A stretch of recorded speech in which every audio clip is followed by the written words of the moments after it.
नमस्कार साथियों, कैसे हैं आप। आपका स्वागत है आपके YouTube channel JL accounts classes में।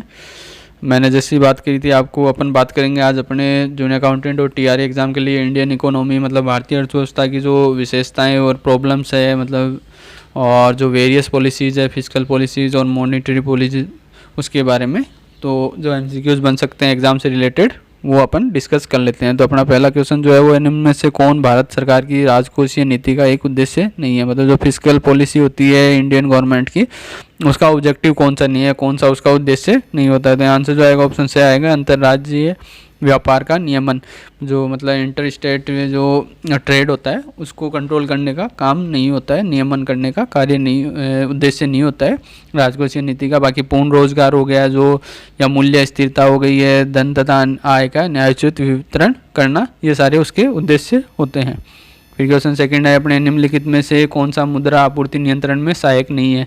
मतलब जो अपने को जो ऑप्शन दिख रहे हैं इनमें से जो मुद्रा आपूर्ति नियंत्रण होती है, जो मॉनेटरी सप्लाई कंट्रोल करने में कौन सहायक नहीं है, कौन उसमें सहायता नहीं देता है, उसकी वजह से अपन मुद्रा आपूर्ति को नियंत्रित नहीं कर सकते हैं। तो कौन सा होता है, आंसर जो आएगा ऑप्शन में आएगा मुक्त बाजार। जो फ्री मार्केट होता है वो इसमें सहायता नहीं करता है। बाकी बैंक दर नीति जो हो गई, बैंक रेट पॉलिसी हो गई, मार्जिन आवश्यकताओं में परिवर्तन जो हो गया, और नगद आरक्षित अनुपात जिसको अपन कैश रिजर्व रेशियो भी कहते हैं, इनकी वजह से अपन मुद्रा आपूर्ति को कंट्रोल कर सकते हैं। बाकी मुक्त बाजार की वजह से ये नियंत्रण नहीं रह पाता है। फिर क्वेश्चन थर्ड है कौन देश में बैंकिंग व्यवस्था का संरक्षक है। मतलब जो अपने इंडिया में जो बैंकिंग व्यवस्था होती है, जो बैंकिंग अरेंजमेंट है उसका संरक्षक गार्जियन कौन है, कौन उसका संरक्षण करता है, कौन उसकी देखभाल करता है, ध्यान रखता है। तो यहाँ आंसर जो आएगा ऑप्शन से आएगा केंद्रीय बैंक। मतलब जो सेंट्रल बैंक है, जो आरबीआई है, रिजर्व बैंक ऑफ इंडिया, वो उसका संरक्षक कहलाता है। फिर क्वेश्चन फोर्थ है अपने साख नियंत्रण के उद्देश्यों में क्या सम्मिलित है। मतलब जो क्रेडिट कंट्रोल होता है, साख नियंत्रण होता है, उसके जो ऑब्जेक्टिव उद्देश्य होते हैं उसमें क्या क्या शामिल होता है। मतलब अपना साख नियंत्रण के उद्देश्य कौन कौन से होते हैं। तो यहाँ से जो आएगा ऑप्शन दे आएगा उपरोक्त सभी, मतलब सारे उसके उद्देश्य होते हैं। क्या क्या, विनिमय दरों में स्थिरता, मतलब जो एक्सचेंज रेट होती है उनमें स्थिरता लाना, मतलब वो बार बार चेंज नहीं हुए, और आय एवं रोज़गार की उच्च स्तर पर स्थिरता, मतलब जो अपनी इनकम और जो रोज़गार होते हैं उनकी हाई लेवल पे स्थिरता रहे, फ्लेक्सिबल नहीं रहे वो, और कीमत स्तर में स्थिरता, मतलब जो कीमत है जो अपनी उसमें जो लेवल है वो अपना स्थिर रहे, मतलब इनमें चेंजेस नहीं आए। मतलब तीन चीज़ों को स्थिर करने का काम करते हैं, विनिमय दर, आय एवं रोज़गार और कीमत स्तर। इन तीनों को स्थिरता लाने का उद्देश्य होता है साख नियंत्रण का। फिर क्वेश्चन फिफ्थ है केंद्रीय बैंक के किस कार्य का संबंध साख नियंत्रण में बैंक दर नीति से है। मतलब जो सेंट्रल बैंक है उसका कौन सा काम है जिसका संबंध जो है वो साख नियंत्रण मतलब क्रेडिट कंट्रोल में जो बैंक दर नीति होती है, जो बैंक रेट पॉलिसी होती है उससे होता है। मतलब बैंक रेट पॉलिसी किससे रिलेटेड होती है अपनी। तो यहाँ से जो आएगा ऑप्शन से आएगा अंतिम ऋणदाता। मतलब अंतिम ऋणदाता के रूप में वो बैंक दर नीति को काम में लेता है साख नियंत्रण के हिसाब से। मतलब वो अंतिम ऋणदाता होता है, सभी बैंकों को वो ऋण देता है, तो इस हिसाब से वो अंतिम ऋणदाता कहलाता है। फिर क्वेश्चन सिक्स है बैंक दर के बढ़ने से, मतलब बैंक रेट अगर बढ़ा देता है आरबीआई तो उससे क्या प्रभाव पड़ेगा। बैंक दर बढ़ जाती है तो उससे क्या फर्क पड़ता है। तो यहाँ से जो आएगा ऑप्शन बी आएगा साख का संकुचन होता है। मतलब जो क्रेडिट होती है वो कंट्रोल हो जाती है, वो कम हो जाती है। क्यों हो जाती है, क्योंकि बैंक रेट बढ़ जाएगी तो लोन कम से कम देंगे। लोन रेट मतलब जो अपनी ईएमआई होती है, जो उसकी इंटरेस्ट रेट है वो बढ़ जाती है। तो जब इंटरेस्ट रेट बढ़ जाएगी तो लोन कम, लोग जो होंगे वो कम लोन लेंगे, तो कम लोन लेंगे तो मार्केट में कम पैसा आएगा, तो इसकी वजह से जो क्रेडिट है साख है उसका संकुचन हो जाता है, मतलब वो कम हो जाती है।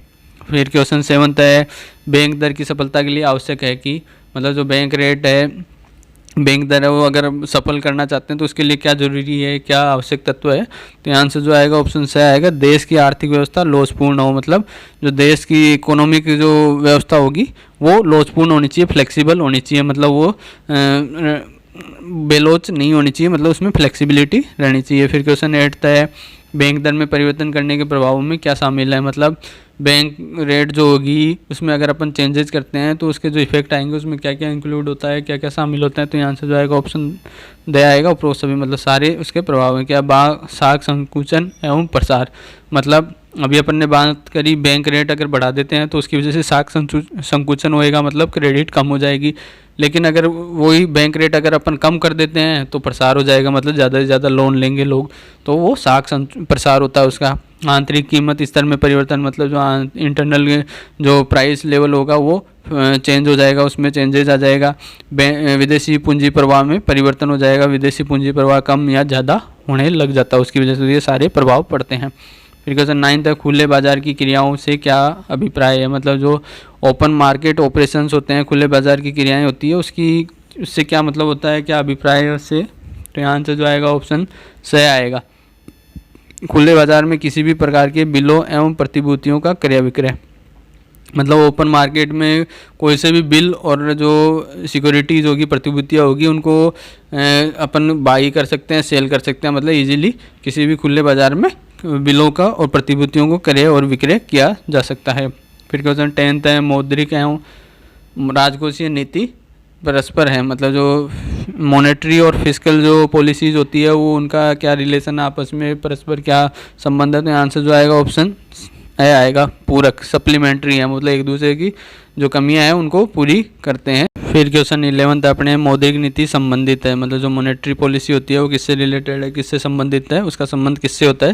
तो यहाँ से जो आएगा ऑप्शन द आएगा, ए और ब दोनों, मतलब ऑप्शन ए और ब दोनों से रिलेटेड है। मुद्रा की पूर्ति से और साख की पूर्ति से, जो मुद्रा होती है अपनी मनी होगी, उसकी जो सप्लाई होगी, मतलब कम ज़्यादा कितना करना है, और साख की पूर्ति से मतलब जो क्रेडिट होगी उसकी पूर्ति से संबंधित होती, दोनों की पूर्ति से ये रिलेटेड होती है। फिर क्वेश्चन 12 अपने निम्नलिखित में से क्या मौद्रिक नीति का उद्देश्य नहीं है, मतलब मॉनेटरी पॉलिसी का क्या उद्देश्य नहीं है, ऑब्जेक्टिव क्या नहीं है, जो ऑप्शन दिख रहे हैं उसमें से। तो आंसर जो आएगा ऑप्शन बी आएगा, भुगतान शेष में संतुलन, मतलब जो अपना भुगतान शेष होता है, बैलेंस होता है, पेमेंट बैलेंस, उसमें संतुलन बनाने से मतलब नहीं है, वो उसका उद्देश्य नहीं है। बाकी आर्थिक विकास करना, विनिमय स्थिरता लाना और आय स्थिरता लाना, ये मौद्रिक नीति का उद्देश्य होता है। फिर क्वेश्चन 13 है, बैंकों को अपने रोकड़ शेष और कुल परिसंपत्तियों के मध्य एक निश्चित अनुपात रखना पड़ता है। इसे क्या कहते हैं, मतलब जो बैंक होंगे जितने भी, उनको अपने जो कैश बैलेंस होगा और कुल परिसंपत्तियां जो होगी उनके बीच में एक निश्चित अनुपात रखना पड़ता है, एक रेशियो रखना पड़ता है। तो इसको क्या कहते हैं, मतलब ये बैंकों को अपने पास कुछ एक लिमिटेड अमाउंट रखना पड़ेगा, जो रोकड़ शेष और परिसंपत्तियों के बीच में एक अनुपात होएगा कि भाई इतना अनुपात दोनों में होना चाहिए, लिक्विड फॉर्म में, मतलब अपन उनको कभी भी अपन तरलता रूप में हो सकते हैं, उनको कन्वर्ट कर पाएँ। तो यहाँ आंसर जाएगा ऑप्शन स आएगा, SLR, मतलब स्टैट्यूटरी लिक्विडिटी रेशियो, मतलब सांविधिक तरल अनुपात, मतलब इतनी तरलता अनुपात उनके पास हर बैंक को अपने पास रखना पड़ेगा, जिसको SLR बोलते हैं। फिर क्वेश्चन 14 है, भारतीय रिजर्व बैंक RBI द्वारा नगद आरक्षित अनुपात CRR को बढ़ाने पर निम्न में से क्या प्रभाव पड़ता है, मतलब जो रिजर्व बैंक ऑफ इंडिया है वो SLR और CRR को कम ज़्यादा करता है। तो अपन ने SLR की बात कर ली, अब CRR होता है नगद आरक्षित अनुपात, जो इतना % अपने किसी भी बैंक को RBI के पास नगद के रूप में रखना पड़ता है अपना रिजर्व। अभी SLR तो बैंक खुद अपने पास रखते हैं जो तरलता में कभी भी उनको कन्वर्ट कर सके, और CRR उनको RBI के पास रखना पड़ता है। तो ये अगर RBI CRR को बढ़ा देती है, जो नगद आरक्षित अनुपात है, कैश रिजर्व रेशियो है, तो इससे क्या प्रभाव पड़ेगा। तो आंसर जो आएगा ऑप्शन ब आएगा, मुद्रा आपूर्ति घट जाती है। क्यों घट जाएगी कि बैंकों के पास मान लो 100 रुपये है, 100 में से बैंक ने ये कह दिया कि CRR जो 5 रुपये था उसको अब 10 रुपये करना है, तो बैंक के पास क्या हो गया कि 10 रुपये अब उसको RBI के पास रखने पड़ेंगे। तो बैंक के पास कितने बचे, 90 रुपये बचे, पड़े 95 रुपये थे उनके पास, अब 90 रुपये बचे, तो वो भी असली 5 रुपये कम हो गए उनके पास, तो वो मुद्रा आपूर्ति ऑटोमेटिक कम हो जाएगी, क्योंकि बैंक सिर्फ लोन कितने का दे पाएंगे, अब 90 रुपये का। तो इस वजह से मुद्रा आपूर्ति इकोनॉमी में घट जाती है। फिर क्वेश्चन 15 है, वह दर जिस पर व्यापारिक बैंक केंद्रीय बैंक से अल्पकालीन उधारियाँ प्राप्त करते हैं कहलाती है, मतलब कौन सी रेट है जिसपे जो अपने जो कॉमर्शियल बैंक होंगे जितने भी, वो सेंट्रल बैंक से मतलब RBI से कोई अल्पकालिक उधारियाँ लेते हैं, कोई शॉर्ट टर्म लोन लेते हैं, एक तरह से उधार लेते हैं, तो वो किस रेट पे लेते हैं, तो वो रेट कौन सी कहलाती है। तो आंसर जो आएगा ऑप्शन स आएगा, रेपो रेट, मतलब जिस रेट पर व्यापारिक बैंक सेंट्रल बैंक से RBI से लोन लेते हैं वो रेपो रेट कहलाती है। और रिवर्स रेपो रेट क्या होती है, जस्ट उल्टी हो जाएगी। तो यहाँ क्वेश्चन 16 क्या हो गया, व्यापारिक बैंक जिस दर पर भारतीय रिजर्व बैंक को उधार देते हैं वह क्या कहलाती है। मतलब अभी अपन ने बात करी व्यापारिक बैंक RBI से लेते हैं, अब RBI को अगर व्यापारिक बैंक को लोन देते हैं, कुछ उधार देते हैं, तो किस रेट पे देंगे, उस रेट को क्या कहेंगे। तो यहाँ रिवर्स रेपो रेट, तो मतलब रेपो तो हो गई, कॉमर्शियल बैंक जब आरबीआई से लोन लेते हैं, रिवर्स हो गई जब आरबीआई को वो लोन या उधारियाँ कुछ देते हैं, तो ये रेट उस रेट पर देंगे उनको। फिर क्वेश्चन 17 था, मुद्रा प्रचलन के समय भारतीय रिजर्व बैंक आरबीआई के पास रखी जाने वाली कुल पूंजी का कितना स्वर्ण रखा जाना अनिवार्य होता है। तो जब भी कोई मनी प्रचलन करेंगे, कोई मुद्रा नहीं लाएंगे, कोई नई मुद्रा को वो डालेंगे या प्रचार नया मुद्रा वो छापेंगे, तो आरबीआई को अपने पास जो पूंजी है वो कुल वो कितनी रखनी होती है, वो होती है 200 करोड़। 200 करोड़ उसको रखना पड़ता है। उसमें से स्वर्ण कितना होगा, गोल्ड कितना रखना आवश्यक है, तो यहाँ से जो आएगा ऑप्शन ब आएगा 115 करोड़। 115 करोड़ की उसके पास गोल्ड रखना पड़ेगा, बाकी उसको 85 करोड़ की सिक्योरिटीज़ और बुलियन वगैरह वो रखने पड़ते हैं। वैसे इस हिसाब से वो पूंजी मतलब पूंजी क्या वो अपनी मुद्रा नई जारी कर सकती है। जैसे कि अपन कई बार बात करते हैं कि 2000 के नए नोट आ रहे हैं, तो नई छपेगी मुद्रा जब भी, तब उसको इस हिसाब से अपने रिजर्व रखने जरूरी है, अपने पास इतनी पूंजी रखनी जरूरी है आरबीआई को। फिर क्वेश्चन 18 था, प्रत्येक अनुसूचित बैंक को अपनी मांग का निश्चित प्रतिशत रिजर्व बैंक के पास नगद अधिशेष के रूप में रखना पड़ता है। इसको क्या कहते हैं, ये अपन ने बात कर ली अभी। अपने जितने भी अनुसूचित बैंक अपने उनको अपनी मांग का मतलब जितनी उनकी डिमांड है उसका एक निश्चित प्रतिशत मतलब एक फिक्स परसेंटेज होता है जो आरबीआई पहले से फिक्स कर देता है, तो वो अपने आरबीआई के पास केस सरप्लस के रूप में रखना पड़ता है, नगद अधिशेष के रूप में, मतलब एक्स्ट्रा में रखना पड़ता है, केस में आरबीआई के पास जमा सुरक्षित रखना पड़ता है। तो इसको क्या कहते हैं, तो अपन ने पहले ही बात करती थी, उसको अपन सीआरआर कहते हैं, केस रिजर्व रेशियो में नगद आरक्षित अनुपात जितना केस अपने पास आरबीआई को मतलब अनुसूचित बैंकों को आरबीआई के पास रखना पड़ता है। फिर क्वेश्चन 19 है, वर्तमान में आरबीआई ने कितना सीआरआर नगद आरक्षित अनुपात निर्धारित किया हुआ है। मतलब अभी जो रेट प्रेजेंट में चल रही है सीआरआर की नगद आरक्षित अनुपात कितना फिक्स कर रखा है आरबीआई ने, तो आंसर जो आएगा ऑप्शन ब आएगा 4.5%। तो ये फ्लेक्सिबल है, ये चेंज होती रहती है। आरबीआई जब भी मीटिंग करती है तो ये चेंज करती रहती है, एसएलआर में, सीआरआर में, बैंक रेट में, रेपो रेट में, रिवर्स रेपो रेट में, तो ये चेंजेस होती रहती है। फिलहाल ये काफ़ी टाइम से ये 4.5% चल रही है।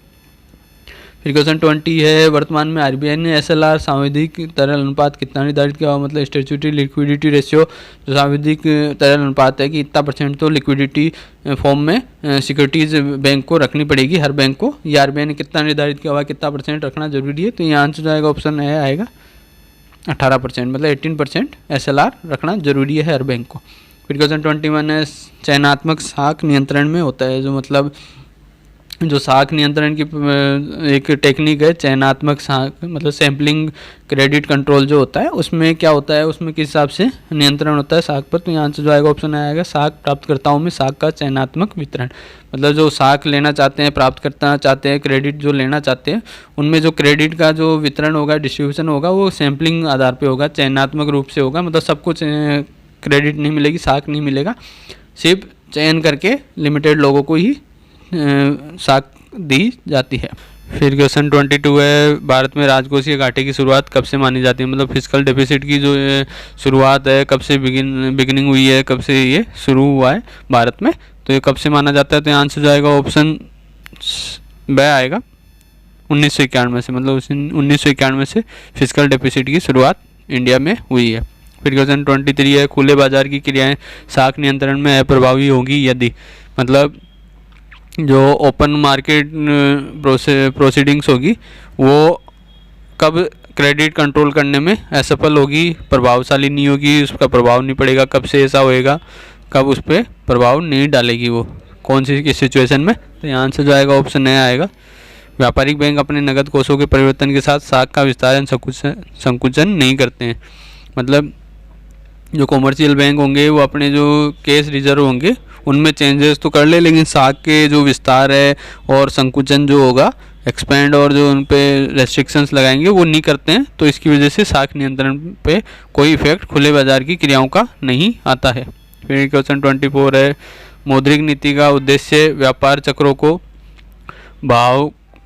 चक्रों के भाव को कम करना होना चाहिए तथा इसे पूर्ण रोजगार के बिंदु पर बचत एवं विनियोग के बीच समानता बनाए रखना चाहिए। ये कथन किसका है, मतलब किसने कहा है कि भाई मौद्रिक नीति का जो ऑब्जेक्टिव होगा वो व्यापार चक्रों के भाव को कम करना और पूर्ण रोजगार के बिंदु पर बचत और विनियोग के बीच समानता बनाए रखना होगा। तो ये किसने का कथन है, किसने ये स्टेटमेंट दिया है, तो यहाँ से जो आएगा ऑप्शन ए आएगा प्रोफेसर कीन्स ने ये स्टेटमेंट दिया है।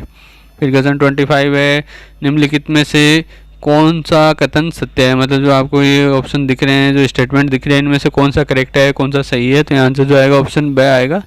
केंद्रीय बैंक बैंक दर और व्यापारिक बैंक ब्याज दर निर्धारित करते हैं। मतलब जो सेंट्रल बैंक अपना आरबीआई जो है वो बैंक रेट डिसाइड करता है, मतलब जो बैंक दर होगी उसको डिसाइड कौन करता है, आरबीआई करती है। बैंक दर कितनी रहनी चाहिए वो उसका निर्धारण आरबीआई करता है। जबकि व्यापारिक बैंक जो होंगे वो ब्याज दर मतलब इंटरेस्ट रेट कितनी मिलनी चाहिए, कितनी होनी चाहिए, वो निर्धारित करते हैं।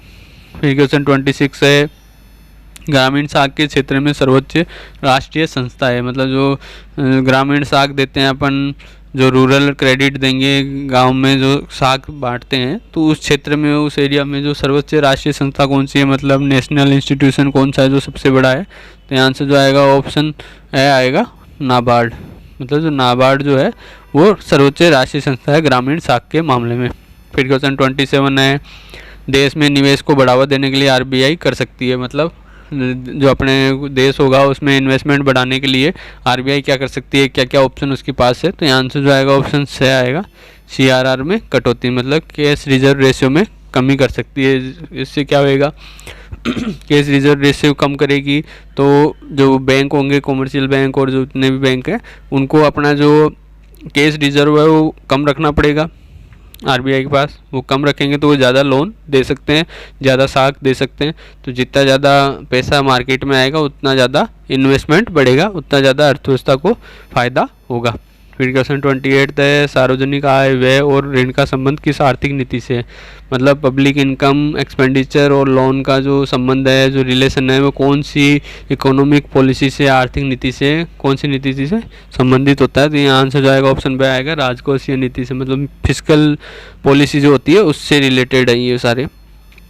फिर क्वेश्चन 29 है, निम्नलिखित में से कौन सा राजकोषीय नीति का उद्देश्य नहीं है। मतलब जो फिस्कल पॉलिसी होती है उसका उद्देश्य कौन सा नहीं है, जो आपको यहाँ दिख रहे हैं उनमें से कौन सा ऑब्जेक्टिव उसका नहीं होता है। तो यहाँ से जो आएगा ऑप्शन से आएगा, बफर स्टॉक में वृद्धि करना। मतलब बफर स्टॉक में वृद्धि करना इसका उद्देश्य नहीं है राजकोषीय नीति का। बाकी विनियोग दर में वृद्धि करना, रोजगार के अवसरों में वृद्धि करना और राष्ट्रीय आय के पुनः वितरण में वृद्धि करना, ये सारी चीज़ें राजकोषीय नीति का उद्देश्य होते हैं। फिर क्वेश्चन 30 है, राजकोषीय नीति में शामिल है। मतलब फिस्कल पॉलिसी में क्या शामिल होता है। तो यहाँ आंसर जो आएगा ऑप्शन ए आएगा, कर ढांचे में परिवर्तन। मतलब टैक्स जो स्ट्रक्चर होता है उसमें चेंजेस करना, उसमें रिफॉर्म करना, उसको उसमें परिवर्तन करना, ये राजकोषीय नीति में शामिल होता है। बाकी चीज़ें उसमें राजकोषीय नीति में शामिल नहीं होती है। फिर क्वेश्चन 31 है, राजकोषीय नीति के पालन करने में आने वाली कठिनाइयों में मुख्यतः शामिल है। मतलब जो फिस्कल पॉलिसी होती है उसको पालन करने में, उसको अप्लाई करने में, इम्प्लीमेंट करने में जो कठिनाई आती है उसमें मेन प्रॉब्लम क्या रहती है, कौन सी बड़ी प्रॉब्लम रहती है। तो आंसर जो आएगा ऑप्शन से आएगा, बजट राष्ट्रीय आय का सामान्यतः छोटा भाग होता है। मतलब जो बजट होता है किसी भी देश का, उस वो राष्ट्रीय आय मतलब नेशनल इनकम का एक बहुत छोटा पार्ट होता है, बहुत छोटा भाग होता है। मतलब उसकी बजट बहुत राष्ट्रीय आय के सामने बहुत छोटा होता है। तो इसकी वजह से ये राजकोषीय नीति को पालन करने में दिक्कत आती है। फिर क्वेश्चन 32 है, बैंक साख सृजन किस आधार पर करते हैं। मतलब जो बैंक होते हैं वो क्रेडिट जो होती है वो क्रिएट किस हिसाब से करते हैं, साख सृजित किस हिसाब से करते हैं, किस हिसाब से वो क्रिएशन करते हैं साख का।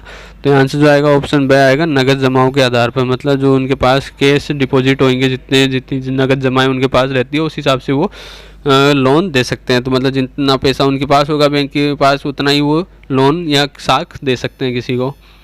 फिर क्वेश्चन 33 है, अर्थव्यवस्था के प्रकार में शामिल नहीं है। मतलब जो इकोनॉमी होती है वेरियस प्रकार की, उसमें कौन सी प्रकार शामिल नहीं होता है। तो 3 प्रकार की अर्थव्यवस्थाएं मानी जाती है, पूंजीवादी, मिश्रित और समाजवादी। तो यहाँ आंसर जो आएगा ऑप्शन द आएगा, उदारवादी। मतलब उदारवादी अर्थव्यवस्था के प्रकार में शामिल नहीं है। सिर्फ कैपिटलिस्ट और मिक्स इकोनॉमी और सोशलिस्ट इकोनॉमी, ये 3 प्रकार होते हैं। फिर क्वेश्चन 34 है, विश्व में सबसे पहले पूंजीवादी अर्थव्यवस्था को अपनाने वाला देश है। मतलब जो कैपिटलिस्ट इकोनॉमी है उसको वर्ल्ड में सबसे पहले किसने अपनाया था, कौन से नेशन ने, कौन से देश ने उसको अपनाया था। तो यहाँ से जो आएगा ऑप्शन से आएगा, अमेरिका। मतलब अमेरिका में सबसे पहले पूंजीवादी अर्थव्यवस्था आई थी। फिर क्वेश्चन 35 है, भारत में एचडीआई रिपोर्ट 2021 के अनुसार प्रथम स्थान पर स्थित राज्य है। मतलब जो ह्यूमन डेवलपमेंट इंडेक्स जो है, मानव विकास सूचकांक जो है, उस 2021 की रिपोर्ट के अनुसार भारत में प्रथम स्थान पर कौन सा राज्य है, SDI रिपोर्ट के हिसाब से। तो यहाँ से जो आएगा ऑप्शन ए आएगा केरल। केरल सबसे ऊपर था, प्रथम स्थान पर था SDI रिपोर्ट के हिसाब से 2021 की रिपोर्ट के हिसाब से। फिर बात करते हैं अपन क्वेश्चन 36 की, 2021 की 191 देशों की SDI रिपोर्ट में भारत की रैंकिंग कितनी है। अभी अपन ने बात करी भारत की SDI रिपोर्ट की, अब अपन वर्ल्ड की SDI रिपोर्ट की बात कर लेते हैं 2021 की, जिसमें 191 देशों को शामिल किया गया था। तो उसमें भारत को कौन सी रैंकिंग मिली थी, तो यहाँ से जो आएगा ऑप्शन से आएगा 132, मतलब 132वें स्थान पर रहा था 191 देशों में से भारत SDI रिपोर्ट 2021 के हिसाब से। फिर क्वेश्चन 37 है, भारत में SDI रिपोर्ट 2021 के अनुसार अंतिम स्थान पर स्थित राज्य है। मतलब अभी अपन ने बात करी भारत की जो SDI रिपोर्ट थी 2021 के हिसाब से, उसके हिसाब से फर्स्ट प्लेस पे, प्रथम स्थान पे था केरल। अब बात करते हैं अपन अंतिम स्थान पर लास्ट कौन रहा था, कौन सा स्टेट था, तो यहाँ से जाएगा ऑप्शन द आएगा बिहार। बिहार मतलब SDI रिपोर्ट के हिसाब से नीचे पायदान पर था। फिर क्वेश्चन 38 है, भारतीय अर्थव्यवस्था की विशेषता का सूचक है। मतलब जो इंडियन इकोनॉमी है उसकी क्या कैरेक्टरिस्टिक्स है, क्या विशेषताएं हैं, उसका सूचक क्या है, मतलब क्या क्या विशेषताएं उसकी है। तो यहाँ से जाएगा ऑप्शन द आएगा उपरोक्त सभी, मतलब सारी विशेषताएं हैं क्या क्या भारतीय अर्थव्यवस्था की। निम्न प्रति व्यक्ति आय है, मतलब अपने यहाँ पे लो पर पर्सन इनकम है, मतलब प्रति व्यक्ति आय कम है। अपने यहाँ पे आय वितरण में असमानता है, मतलब जो इनकम डिस्ट्रीब्यूशन है वो कम ज़्यादा, किसी के पास बहुत ज़्यादा इनकम है, किसी की बहुत कम है, तो इनमें जो डिफरेंस है वो असमानता बहुत ज़्यादा है इनमें। और कृषि पिछड़ापन है अपने, मतलब एग्रीकल्चर पिछड़ी हुई है अपने, बड़ा पिछड़ापन है एग्रीकल्चर में। ये सारी विशेषताएं अपने भारतीय अर्थव्यवस्था की। फिर क्वेश्चन 39 है, मानव विकास सूचकांक SDI का निर्माण किसने किया। मतलब जो ह्यूमन डेवलपमेंट इंडेक्स जो है मानव विकास सूचकांक है, इसको किसने स्टार्ट किया है, किसने बनाया है, किसने इसका निर्माण किया है, किसने दी है ये थ्योरी। तो यहाँ से जो आएगा ऑप्शन ब आएगा महबूब उल हक। ये पाकिस्तान के इकोनॉमिक्स थे महबूब उल हक, इनने मानव विकास सूचकांक की गणना का ये सारा निर्माण किया है, किस हिसाब से ये किया जाना चाहिए। फिर क्वेश्चन 40 है, भारतीय अर्थव्यवस्था की समस्या में शामिल है। मतलब जो इंडियन इकोनॉमी की जो प्रॉब्लम्स है उसमें क्या क्या शामिल है, क्या क्या भारतीय अर्थव्यवस्था की समस्याएं हैं। यहाँ से जो आएगा ऑप्शन द आएगा उपरोक्त सभी, मतलब सारी समस्याएं हैं क्या क्या। तो यहाँ आंसर जो आएगा ऑप्शन द आएगा उपरोक्त सभी, मतलब सारी समस्याएं हैं, सारी प्रॉब्लम्स है इंडियन इकोनॉमी क्या क्या। जनाधिक्य की विकट स्थिति, मतलब अपने यहाँ जनाधिक्य बहुत ज़्यादा है, मतलब अपने पॉपुलेशन बहुत ज़्यादा है, विकट स्थिति है अपने यहाँ, काफ़ी उच्च लेवल पे है। औद्योगिक पिछड़ापन है, मतलब अपने यहाँ इंडस्ट्रीज़ का इतना ज़्यादा डेवलपमेंट नहीं हुआ है, इंडस्ट्रियल सेक्टर जो है वो पिछड़ा है अपना। और कमज़ोर संगठनात्मक ढांचा है, जो अपना स्ट्रक्चर जो है ऑर्गेनाइजेशनल वो कमज़ोर है, वो अच्छे से डेवलप नहीं हुआ है अपना। तो ये सारी समस्याएं हैं। फिर क्वेश्चन 41 है, भारत में आर्थिक नीति कब अपनाई गई। मतलब जो इकोनॉमिक पॉलिसी है भारत में सबसे पहले वो कब अपनाई गई, कब वो आई थी, इकोनॉमिक रिफॉर्म कब हुआ था। तो यहाँ आंसर जो आएगा ऑप्शन से आएगा 1991, मतलब 1991 में सबसे पहले अपने आर्थिक नीति अपनाई गई थी भारत में। फिर क्वेश्चन 42 है, स्वतंत्र भारत का प्रथम बजट किसने प्रस्तुत किया। मतलब जो इंडिपेंडेंट इंडिया था, भारत था, स्वतंत्र भारत, उसका जो प्रथम बजट था, फर्स्ट बजट किसने प्रस्तुत किया था, किसने जारी किया था सबसे पहले। तो यहाँ आंसर जो आएगा ऑप्शन ब आएगा RK षणमुखम चेट्टी। ये RK षणमुखम चेट्टी जी थे जिनने सबसे पहले स्वतंत्र भारत का प्रथम बजट जारी किया था।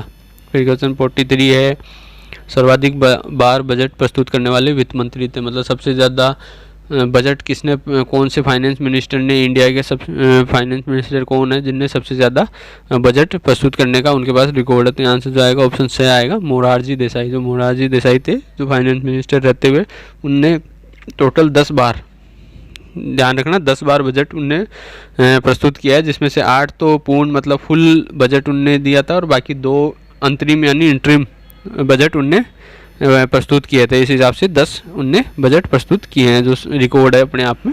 फिर क्वेश्चन 44 है, नए करों को लागू करने और पुराने करों को घटाने बढ़ाने हेतु जो प्रस्ताव लाया जाता है कहलाता है। मतलब जो नए टैक्स लगाने हो या पुराने जो टैक्स लग रखे हैं उनको कम ज़्यादा करना, उनमें चेंजेस करना, तो जो प्रस्ताव लाया जाता है इसके लिए कम ज़्यादा करने के लिए या नए टैक्स लागू करने के लिए, तो उसको क्या कहते हैं, टैक्स रिफॉर्म होता है। मतलब एक तरह से टैक्स रिफॉर्म कर रहे हैं, तो उसके लिए जो प्रस्ताव लाते हैं, जो प्रपोजल लाते हैं, उसको क्या कहते हैं। तो यहाँ से जाएगा ऑप्शन ए आएगा वित्त विधेयक कहते हैं उसको, उसकी वजह से उसके थ्रू ही टैक्स रिफॉर्म होता है। फिर क्वेश्चन 45 है, राजस्थान राज्य वित्त आयोग के प्रथम अध्यक्ष कौन थे। मतलब राजस्थान स्टेट फाइनेंस कमीशन के प्रथम जो अध्यक्ष थे वो कौन थे, किसको प्रथम अध्यक्ष बनाया गया था राजस्थान राज्य वित्त आयोग का? तो यहाँ आंसर जो आएगा ऑप्शन ब आएगा, के गोयल को। मतलब जो कृष्ण कुमार गोयल जी थे, के की शॉर्ट फॉर्म है, कृष्ण जो फुल फॉर्म हो जाएगी इनकी है कृष्ण कुमार, तो कृष्ण कुमार गोयल जी प्रथम अध्यक्ष थे राजस्थान राज्य वित्त आयोग के। फिर क्वेश्चन 46 है, राज्य वित्त आयोग के अध्यक्ष की नियुक्ति कौन करता है? मतलब जो स्टेट फाइनेंस कमीशन होता है इसके जो अध्यक्ष होगा उसकी नियुक्ति कौन करता है, उसका अपॉइंटमेंट कौन करता है? तो यहाँ से जो आएगा ऑप्शन से आएगा राज्यपाल। जो गवर्नर होगा स्टेट का वो राज्य वित्त आयोग के अध्यक्ष की नियुक्ति करता है। फिर क्वेश्चन 47 है, गुणात्मक साख नियंत्रण अधिक प्रभावी है? मतलब जो क्वांटिटेटिव क्रेडिट कंट्रोल होता है वो कब इफेक्टिव होता है, कब प्रभावी रहता है? तो यहाँ से जो आएगा ऑप्शन ए आएगा, स्फीतिक दशाओं को रोकने में। मतलब जो इन्फ्लेशन कंडीशंस होगी उनको कंट्रोल करने में, उनको रोकने में गुणात्मक साख नियंत्रण काम आता है। फिर क्वेश्चन 48 है, बजट शब्द का सर्वप्रथम प्रयोग कहाँ हुआ? मतलब जो वर्ड है बजट वो सबसे पहले कहाँ काम में लिया गया, कहाँ प्रयोग किया गया, सबसे पहले कौन से देश में? तो यहाँ से जो आएगा ऑप्शन से आएगा, फ्रांस में सबसे पहले बजट शब्द का उपयोग किया गया था। फिर क्वेश्चन 49 है, एसडीआई मान निर्धारण के समय ध्यान में नहीं रखा जाता है? तो ह्यूमन डेवलपमेंट इंडेक्स जो है, मानव विकास सूचकांक जो है, उसका मान निर्धारित करने के लिए, उसकी वैल्यू निकालने के लिए किस चीज़ का अपन ध्यान नहीं रखते हैं, कौन सी चीज़ उसमें इंक्लूड नहीं होती है? तो यहाँ आंसर जो आएगा ऑप्शन द आएगा, बेरोजगारी। मतलब अनएम्प्लॉयमेंट को इसमें शामिल नहीं करते हैं, बेरोजगारी को ध्यान नहीं रखते हैं एसडीआई मान निर्धारित करते समय। बाकी जीवन प्रत्याशा दर जो है, लाइफ एक्सपेक्टेंसी रेट है, या प्रति व्यक्ति आय जो है, पर कैपिटा इनकम जो है, और शिक्षा एजुकेशन जो है, इन चीज़ों को उसमें ध्यान रखा जाता है, उसके हिसाब से एसडीआई मान निर्धारित किया जाता है। फिर क्वेश्चन 50 है, वस्तु की कीमत का निर्धारण किया जाता है? मतलब कोई भी गुड्स होगी उसकी प्राइस का निर्धारण किस हिसाब से करते हैं, किस हिसाब से कैलकुलेट करते हैं कि उसकी कितनी प्राइस रखी जानी चाहिए, क्या कीमत रहनी चाहिए? तो ये किस चीज़ पे डिपेंड करता है? तो यहाँ से जो आएगा ऑप्शन से आएगा, मांग एवं पूर्ति के आधार पर। मतलब उसकी कितनी डिमांड है, उसकी कितनी सप्लाई है, उस हिसाब से वस्तु की कीमत का निर्धारण किया जाता है। कि मान लो उसकी मांग ज़्यादा है तो कीमत भी ज़्यादा होगी, और पूर्ति कम है तो भी कीमत ज़्यादा होगी। लेकिन मान लो मांग भी कम है, पूर्ति भी ज़्यादा है, तो उसकी रेट कम रहती है। तो ये चीज़ों पे डिपेंड करता है उनकी क्या रेट रहेगी। फिर क्वेश्चन 51 है, बाजार का मालिक होता है, जो मार्केट होता है उसका मालिक किसको कहते हैं, कौन उसका राजा होता है? तो यहाँ से जो आएगा ऑप्शन ए आएगा, उपभोक्ता। मतलब जो कंज्यूमर होता है उसको बाजार का मालिक या राजा कहा जाता है। तो साथियों, यहाँ मैंने भारतीय अर्थव्यवस्था की विशेषताओं, समस्याओं और विभिन्न नीतियों, मतलब इंडियन इकोनॉमी की फीचर्स, प्रॉब्लम्स और वेरियस पॉलिसीज़ के बारे में जो एमसीक्यूज बन सकते थे उनके बारे में बता दिया। अब नेक्स्ट वीडियो में फिर लेकर हाजिर होऊंगा इसी से रिलेटेड, और जो एमसीक्यूज बन सकते हैं एग्जाम से रिलेटेड मोस्ट इंपॉर्टेंट उनको लेकर। तब तक प्लीज़ वेट कीजिएगा। उम्मीद करता हूँ वीडियो पसंद आई होगी। वीडियो पसंद आई हो तो लाइक अवश्य कीजिएगा, और अपने फ्रेंड्स के साथ ज़्यादा से ज़्यादा शेयर जरूर कीजिएगा, और यूँ ही बने रहिएगा। आपका प्यार बहुत अच्छा मिल रहा है मुझे, बहुत अच्छा लग रहा है मुझे देख के कि आप इतना वीडियो मेरे देख रहे हैं। उसके लिए थैंक यू। जय हिंद, जय भारत।